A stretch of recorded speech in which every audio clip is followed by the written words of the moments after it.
And welcome to today's webinar from the Simon Phoenix Group.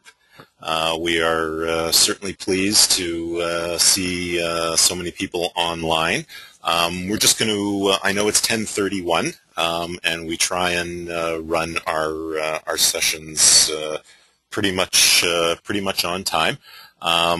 We are expecting a few other people, so I'm going to give another minute or two, but only a minute or two, and then we're going to start. So in the meantime, I'm just going to remind the people who are online right now that your microphones at your end have been muted, and we do that for a reason. To ensure we know that it's busy in schools and phones are ringing and meetings need to happen. So we want you to be able to continue with that. So by muting the microphones at your end, you're able to continue with your day without worrying about it disturbing the webinar at all. We are going to have a question and answer session after the webinar. So you should see in your webinar user interface screen a question pane where you can type questions in. Feel free to type those in at any time during the webinar, and we'll deal with them at the Q&A session afterwards. So as I said, I'm just going to wait another moment or two and just to give the last couple of people an opportunity to log on, and then we'll get started. I have now 10:32, so I will be back online and starting the webinar within 2 minutes at 10:34. All right, we'll see everyone then in a moment or two. Thank you.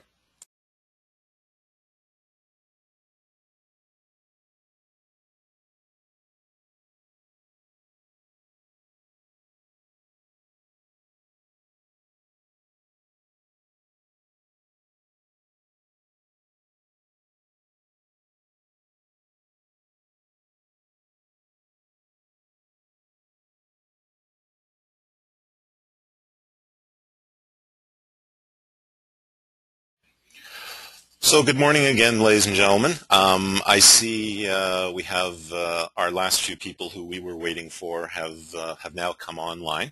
So there's no point waiting any further. So I'm going to welcome everyone to today's webinar from the Simon Phoenix Group.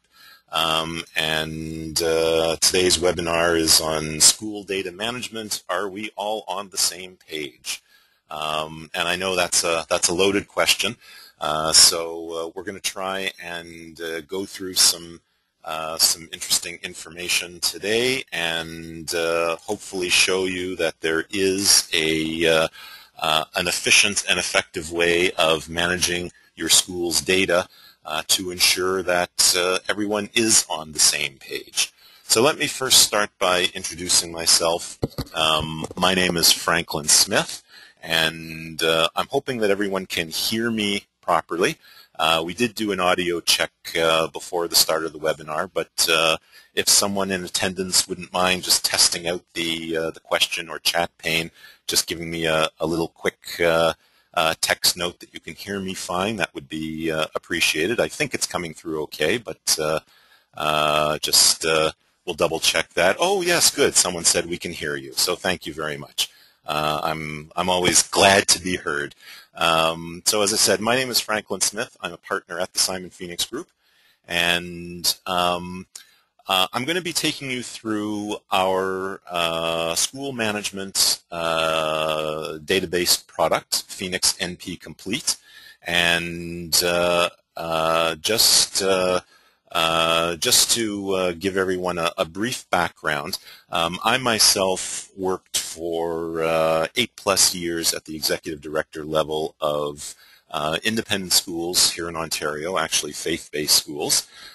So I'm very well versed in what it takes to run from an administration standpoint an independent school, and how much school administrators rely on quick, easy, and accurate access to data. And it was out of that experience of not being able to have at my hands an affordable yet robust product that this product, Phoenix NP Complete, was developed.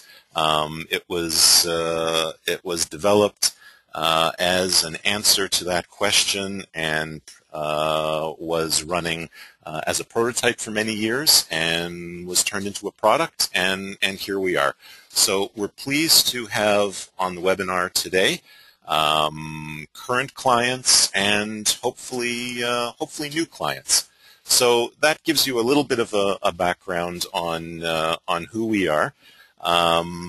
My business partner, Ivan Simon, has 25 plus years of software development expertise.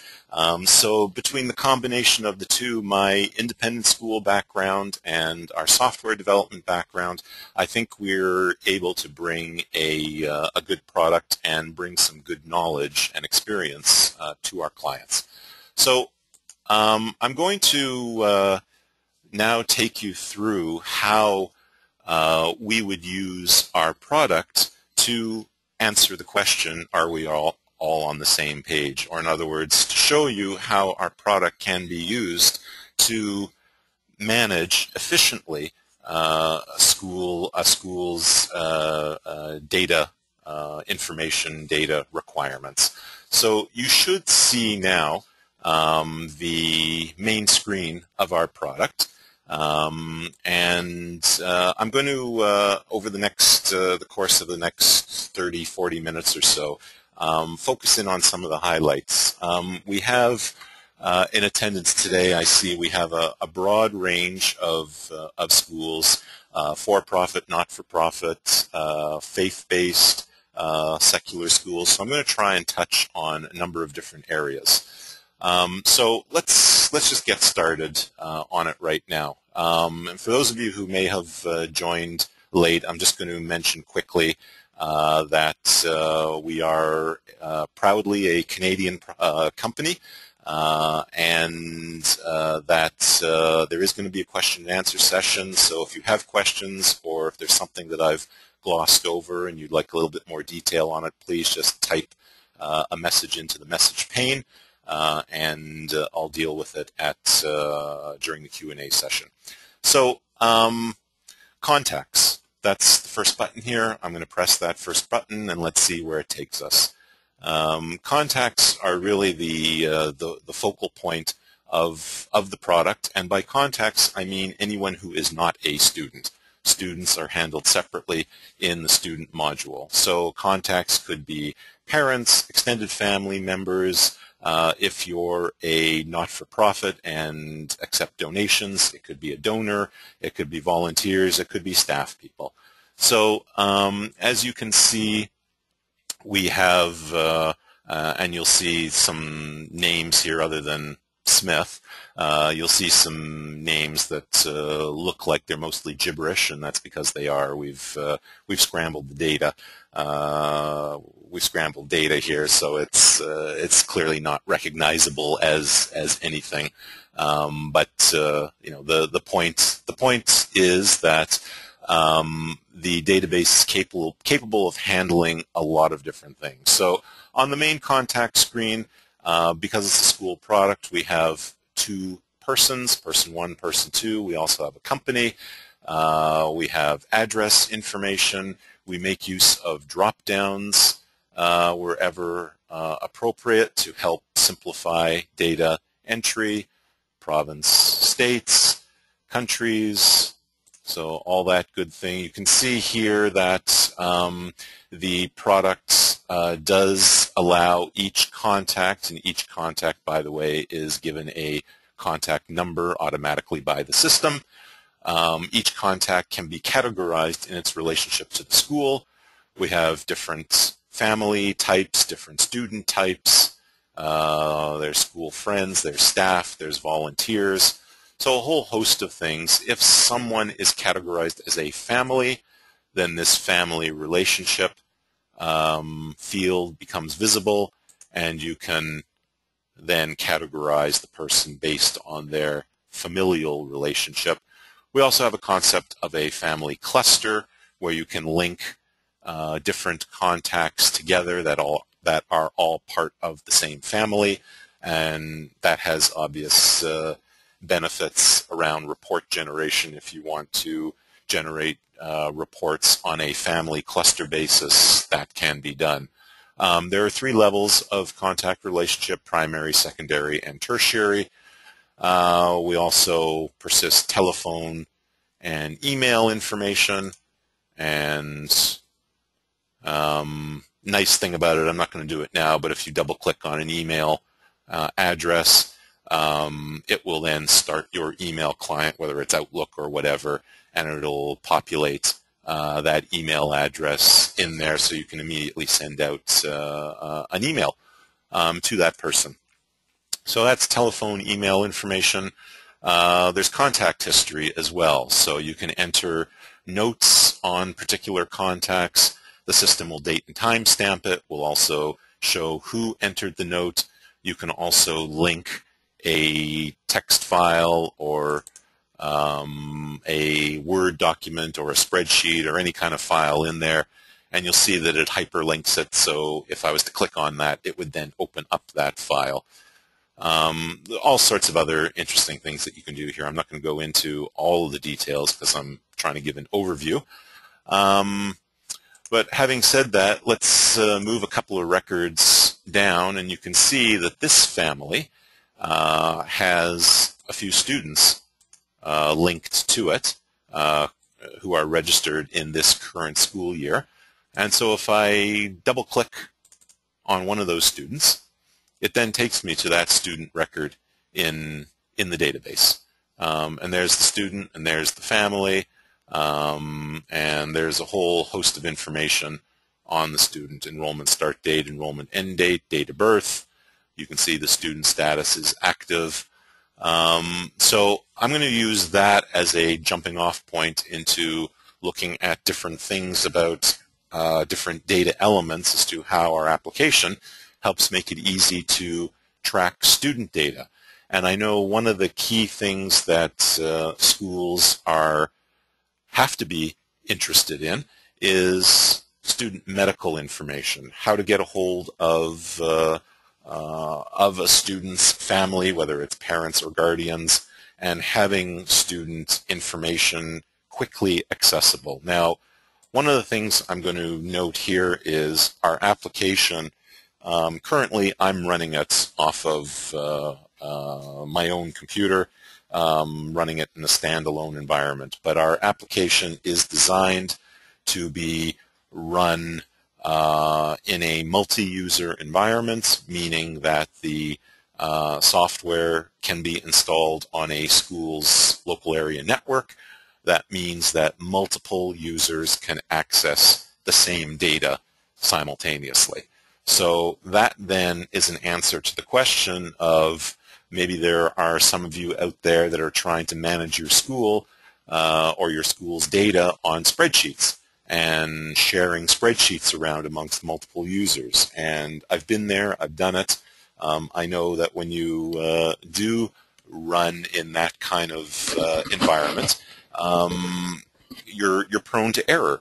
Am I using the correct version of the spreadsheet? Am I using the latest version of the spreadsheet? Those types of questions come up. Using a system like this, where the same data is accessible by multiple people, means that wherever you're looking, you're always looking at the most current data that has been entered into the system. So that's a nice thing to know, and that's how we ensure that we're all on the same page, is by running the system running our software in that kind of system, or in that sort of implementation. Now, it may be that there are smaller schools out there that don't have a local area network of their own, or that there's really only one person who needs to access the data. If that's the case, then it's fine to run it on a standalone computer. But in most cases, certainly with the vast majority of our clients, there's more than one person. There's a principal, there's a vice principal, there's an admissions person, There's an after-school coordinator who needs to access data. There's a front office person. There's at least 5 people right there in 90% of the schools who need to access the data, which means running it on a local area network. And as I said, our application handles that nicely. So here in the student medical information, you can see telephone numbers, emergency contacts, email addresses, medicines, and the system allows you to, on the fly,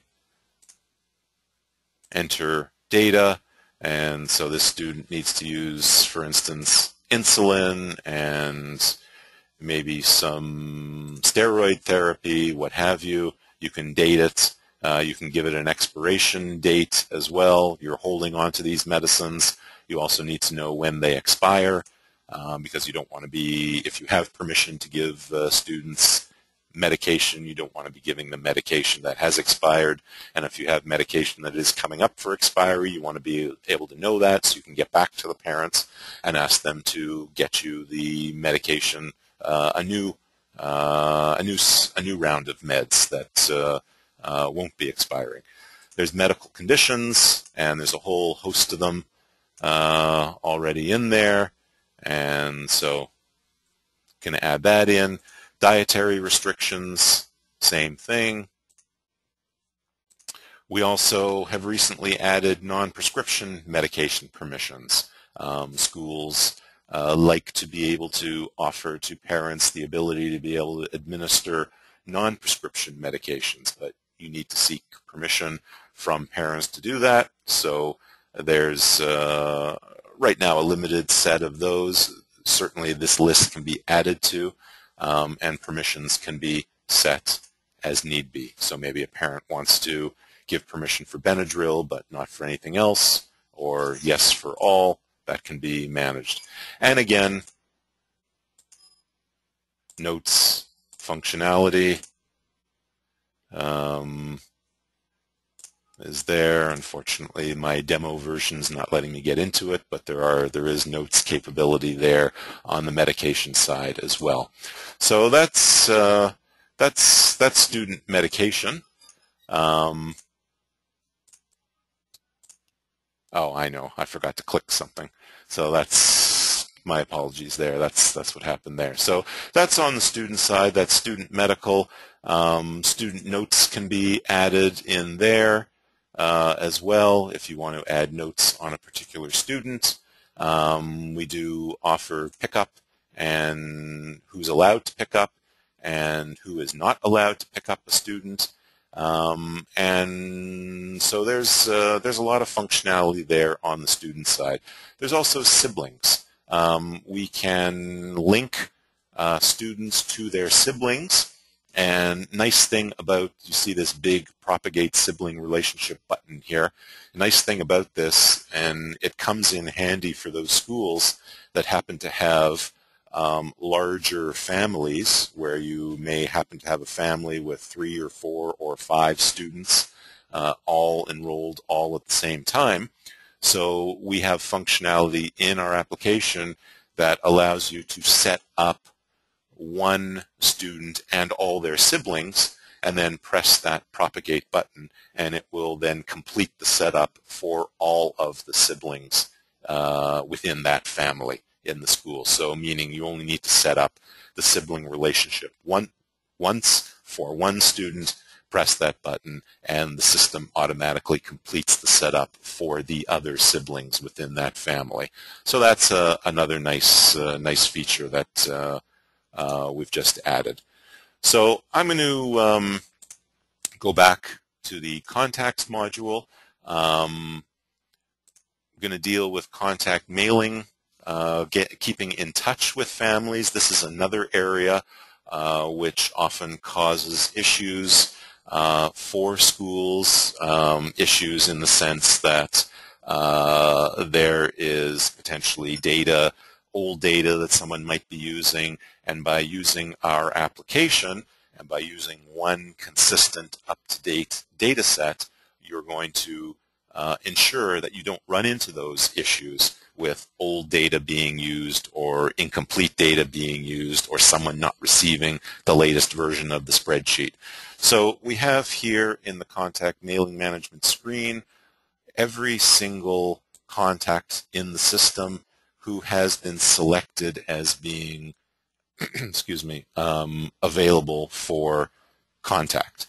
So in the, sorry, I'm just going to go back to the contact main screen, and if I can show you what I mean here, there is a future contact selector here where a contact can be set up as future contact none, both person 1 or person 2 only.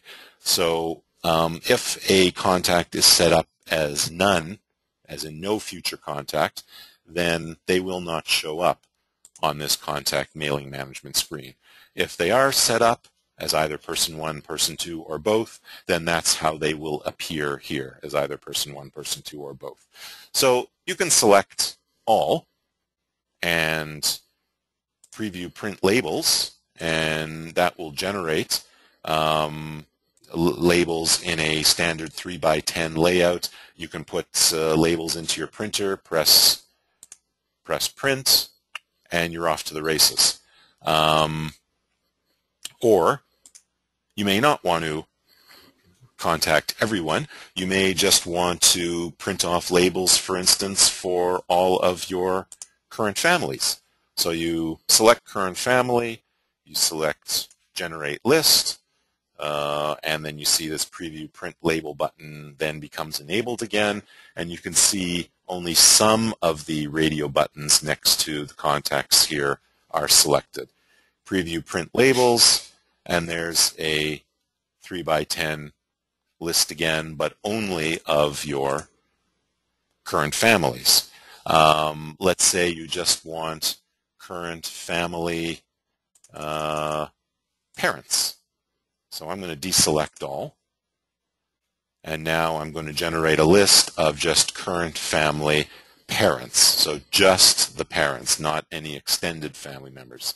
And you can see the preview print label button has now become enabled, but there are clearly fewer buttons selected. So there's another list, a shorter list, definitely, but one that is just current family parents. So you get the idea.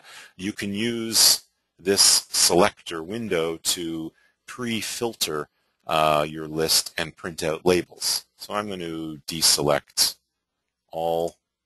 There we go. And the buttons are now disabled.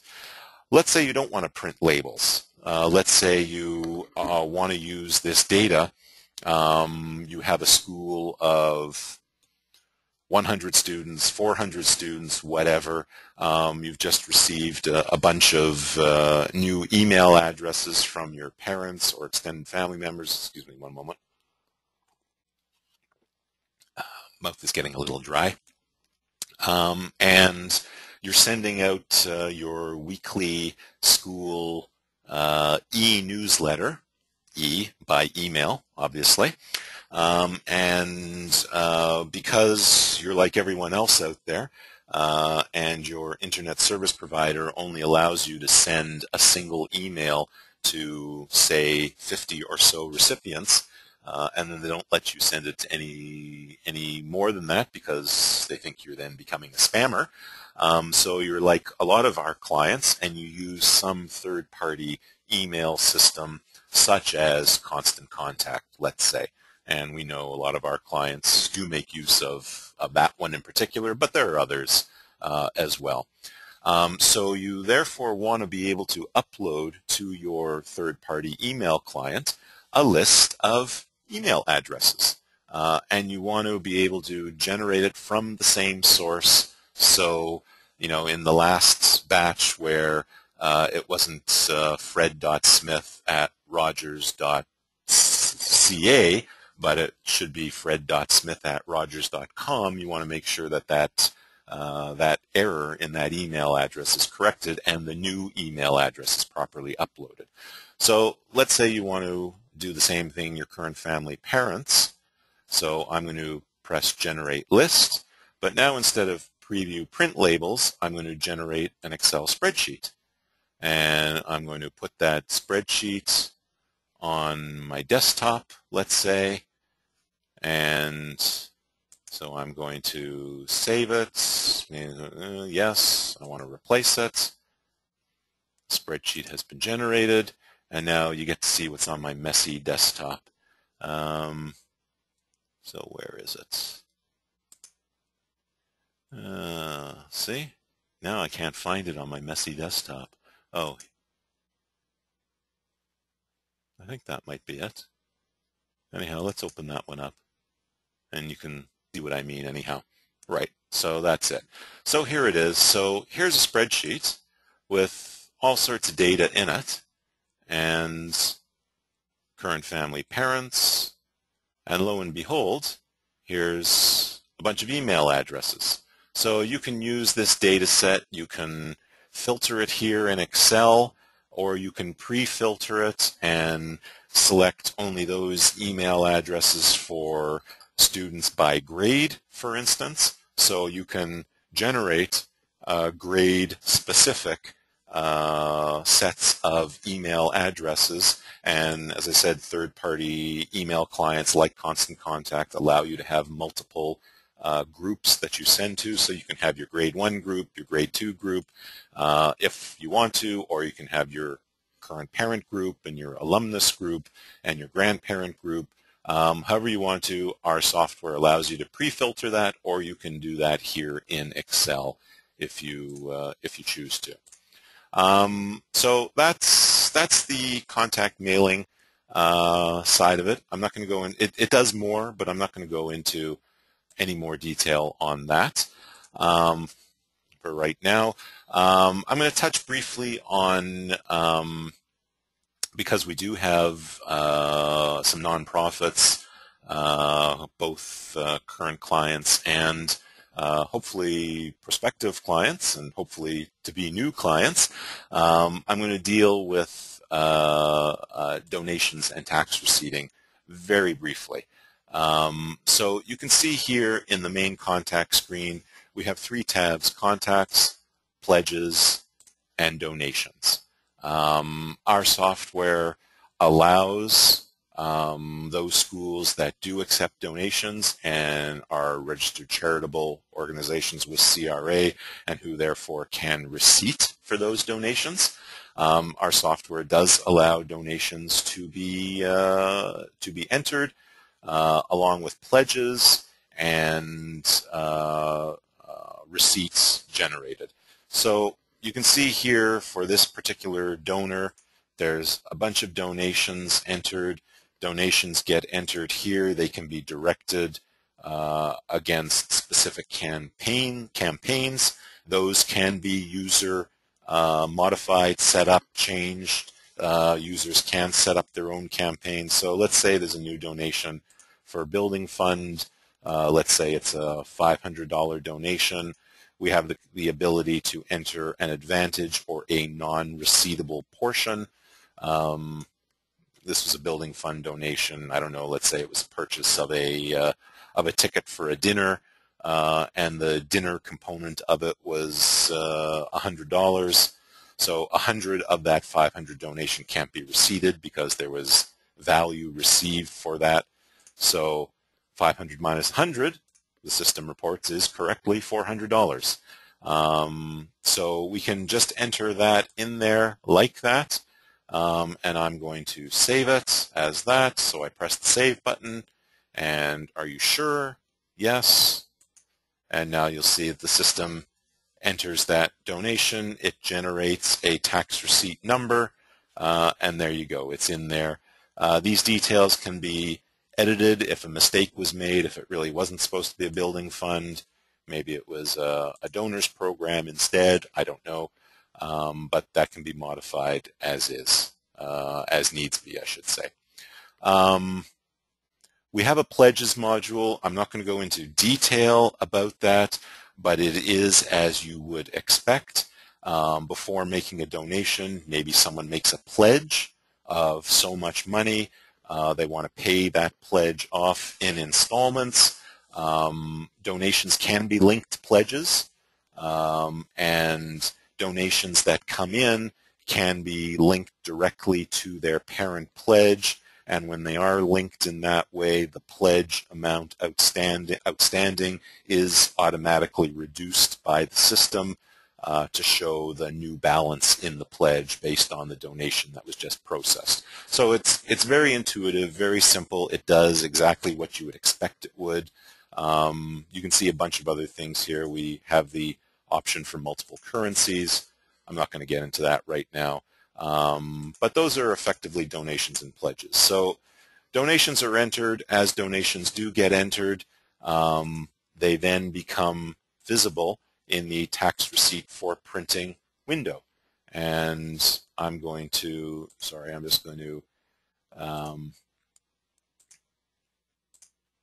going to deselect all. You can see, again, radio buttons here. You can, and you can see my print, letters, and receipts preview buttons are all disabled because nothing here is selected.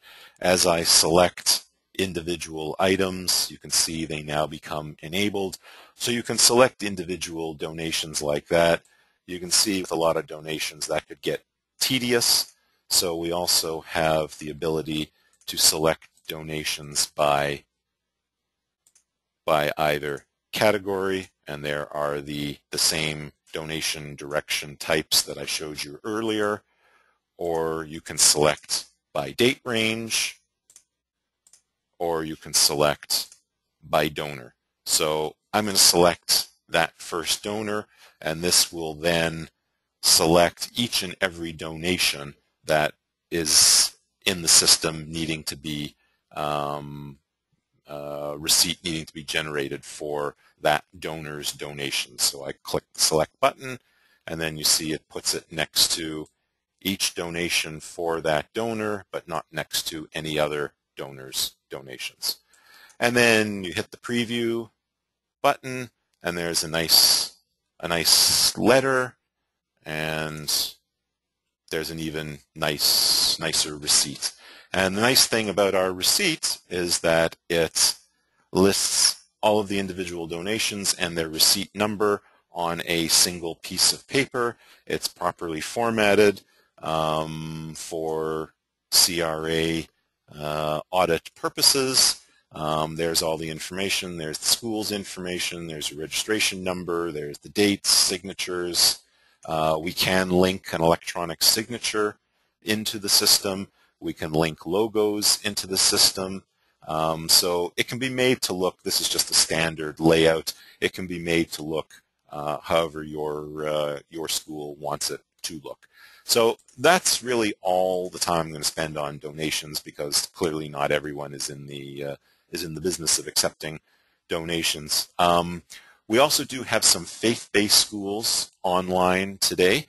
So I am going to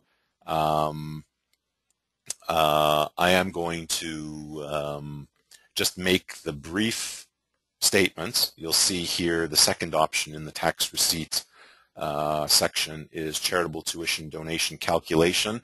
Our software application, Phoenix NP Complete, is the only application that we are aware of that performs the CRA faith-based tax calculation.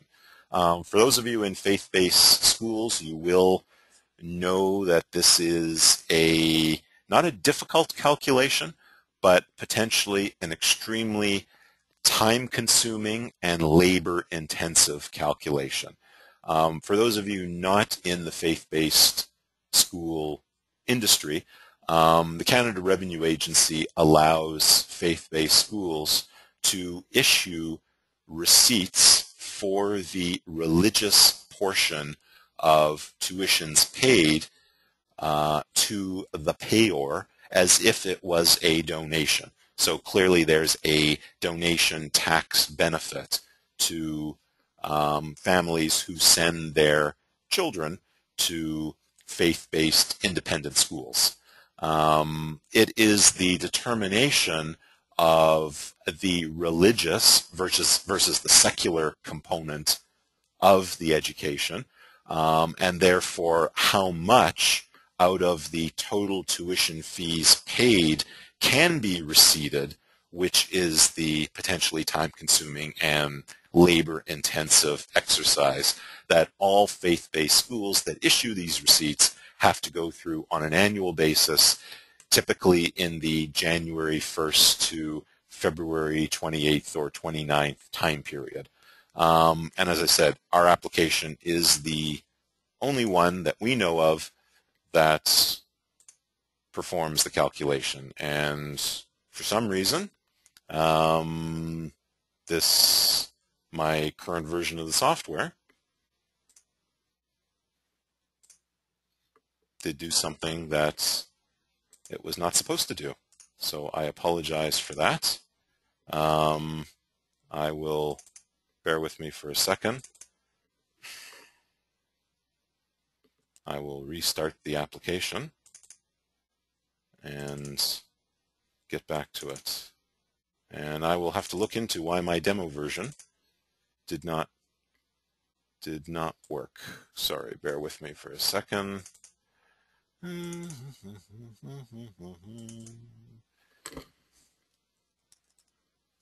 Last time I ran through this, it worked flawlessly, so something clearly has changed. All right, so I wasn't going to spend any more time on it anyhow, so for sure I'm not going to spend any more time on it. If there are anyone online today who is not a current client that does want a more detailed look at our faith-based tax calculation, I will be more than happy to show that to you. So I'm just going to do a time check. It's 7 minutes after 11. I don't want to go any longer than another 5 or 10 minutes at the most. So I'm going to go back to the student module, and I want to show you a few other things that our student module certainly does deal with. Attendance, for instance. Daily attendance entry. Now, you'll see my data set is set for the 2011-2012 school year. Clearly, we're into 2013 already. So I'm going to just turn the clock back, and I'm going to tell the system today is actually October 3rd, 2011. And you'll see, once I do that, all the students appear. I can select my student list by grade. So there's all the grade 3 students, and it's now the 6th of September 2011. It's now October 3rd, 2011. The start of the school year was September 6th, 2011. So the system is telling me that this student has been present for 20 days. They appear to have a perfect attendance record except for today. They're absent, so there we go. The student now was present for 19 days and was absent for 1 day. So we have a full attendance register here that schools can certainly make use of. Now I'm showing you the elementary school side of things.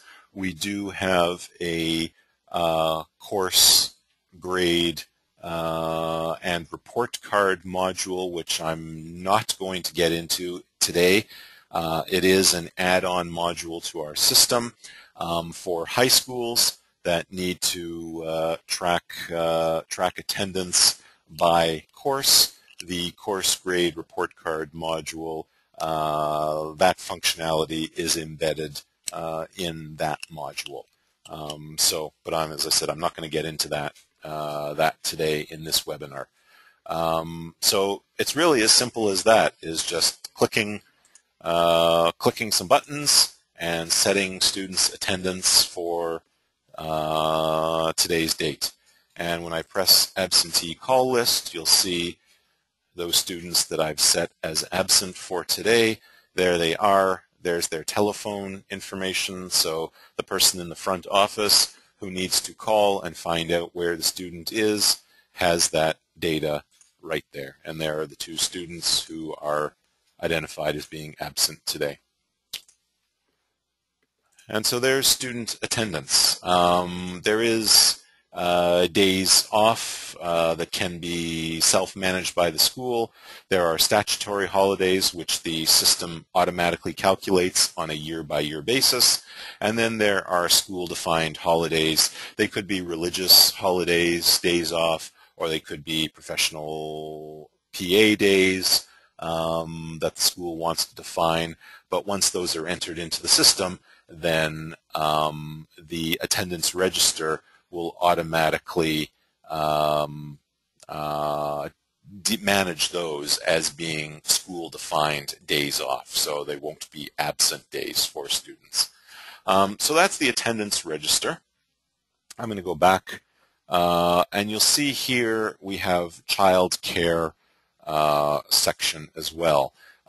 We have a lot of our clients who run before care, after care programs, and they charge for those programs. And again, this is another area where it potentially is fraught with issues around sharing spreadsheets or emailing data. The bottom line is if a school runs a child care management program, you're going to want to have one set of data that shows which student was signed in to the program on which day, depending on how, if a school charges separately for it, then clearly from a statement generation and billing perspective, you want to have accurate data. If you charge by the day or if you charge by the minute or hour, our system can handle it. So you can set up programs, morning, afternoon, and premium programs. You can designate whether it's by time or whether it's a flat rate. You can tell the system how many units to charge in and what the cost per unit block is and the start and end time for that.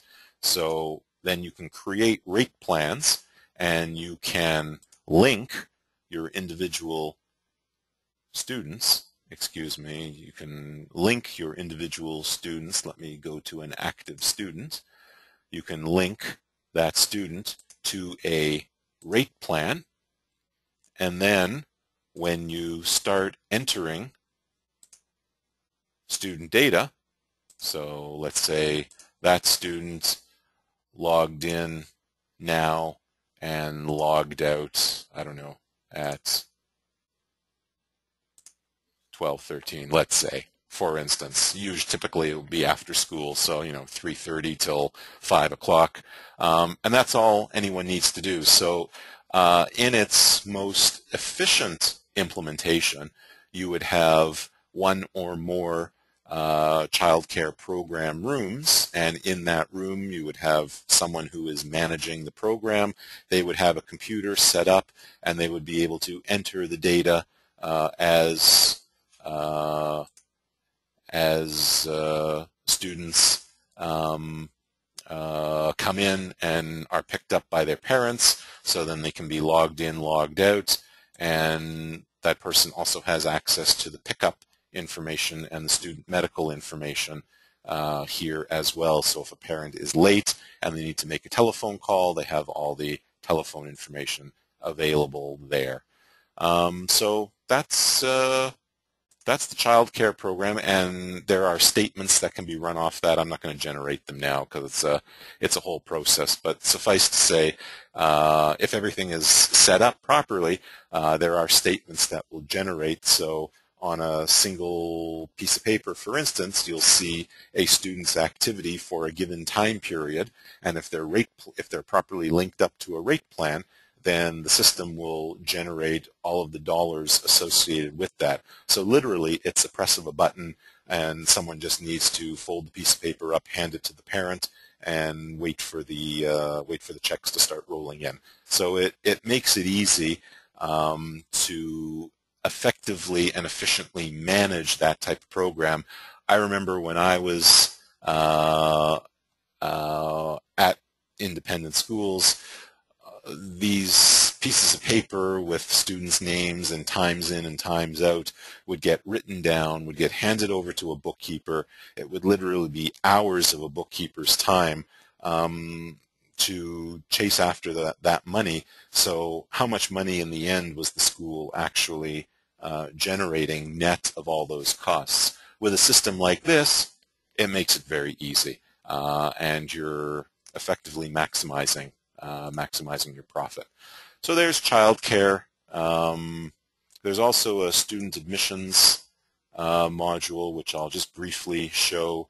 And again, if you have an admissions person, this data can be accessed that can be entered by the admissions person and then accessed by others. And this shows prospect students, for instance, or applicant students, and you can track those students through various stages of the application process and make whatever notes, and there are letters associated with this, acceptances that can be printed off associated with that as well. So again, another avenue for being able to share the same data and effectively make use of it. So that's the student side of things. I'm getting close to 11:20, so I'm going to briefly finish off by showing staff module.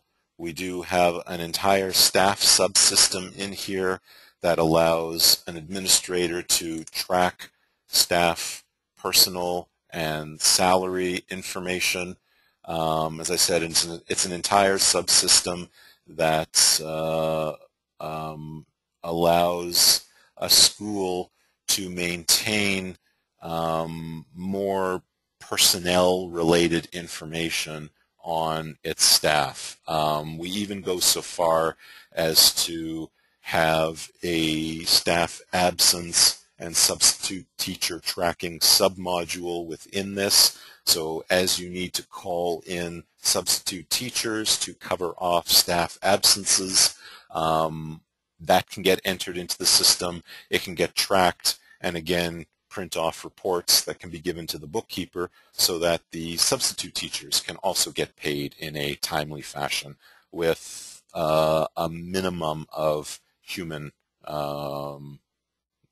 interference, if you will, or the need for a lot of additional work. We even go so far as to have the capability for the teacher salary table, categories 1 to 7 and years of experience. So staff salaries can get input. So based on what proportion of a full-time FTE a teacher is and how they spend their week on these various categories, it will then generate based on the salaries in the system, their full-time teaching salary, and then again based on their percentage FTE ratio, their total salary, their semi-monthly, daily, hourly rates. Again, this is test data, so but that we have the capability to generate that as well. So that's staff. I'm just briefly going to go into the substitute and absence submenu, and there it is. You can enter substitute teacher usage information. You can enter employee absence information as needs be, and there's reports off of that as well. So let's just go back to the main menu. There's a revenue module as well where revenues can be input, and we've also just recently made changes to our the way revenues can get imported. We used to support, our software used to support the importation of data by spreadsheet. Sorry. The importation of data by spreadsheets on a per student basis. Well, we've recently extended that to support now family-based tuitions as well, and that feeds into the whole faith-based calculation. So again, a lot of opportunities for the same data set to be shared. Receipts can be generated off of that as well. In the reports module, there's a whole host of different reports. We even allow for the exporting of data by spreadsheet for a school directory, and so the data in the database can get exported and can get handed over to someone who's actually creating your school directory. And again, it allows for the same data set to be used. So you're not using different data sets for different purposes. So it's 11:20. I am going to wrap it up there. I see there are some questions that are being asked. So let me deal with the questions, and perhaps answering some of these questions may spur other questions on. So by all means, feel free to type any questions as they come to you. So I'm going to deal with those questions right now. Someone has asked for a school that signs up with us. Please explain how we get data migrated over from the system that you're currently using into our application, or whether we do that or whether you have to do that. So the answer to that question is for clients that want to come on board with our software. We manage that process for you. So when we install our software, it comes complete with the data that you want installed in it. And we do that by way of spreadsheets. So it doesn't really matter what application you're currently using. You could be using another database application. You could be using spreadsheets. We have spreadsheet templates that we provide you with, and you populate those spreadsheet templates, get them to us, either email them to us, or we can upload them directly from your location, and we use that data then install it in the software, so that when we do install the software on your systems, it comes complete with your data. So it makes it pretty straightforward from your end. You are then able to use our software with your data already in it from day one, so you don't have to spend time retyping or importing data in. So we take care of that for you. All right, so I hope that answered that question. Somebody, sorry, I'm just reviewing the questions here just to make sure it's one I haven't already dealt with. Somebody has asked a question around managing staff substitutions on a daily basis. Does our software deal with this? Yes, I did briefly show the staff substitution and staff absence submenu or submodule, and showed how the software does manage that. If anyone does want a more detailed look on how that does get managed and handled, by all means, we can arrange a one-on-one demonstration, and we can take you through that. But the short answer to the question is yes, it does manage it, and it manages it quite straightforward. We have another question on support and training and how our software actually works from a purchase perspective. So in terms of how that happens, our software is licensed for use. So the licensing comes with a monthly subscription fee, and we license it for a minimum of 12 months.